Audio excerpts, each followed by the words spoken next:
How to sign in to Hotmail. Hi everybody, welcome back to TechTube. In today's video, I will guide you on how to sign in to Hotmail. So to get started, first of all, go ahead and open up official website of Hotmail. You can also log in from the Hotmail application. Once you have opened the official website of Hotmail, you will be appear with this type of screen interface.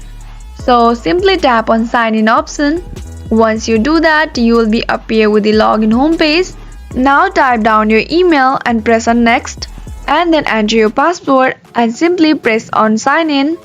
And then you can also save the password for the further or the next time you log in. So once it's done, you are good to go. You will be successfully logged into Hotmail.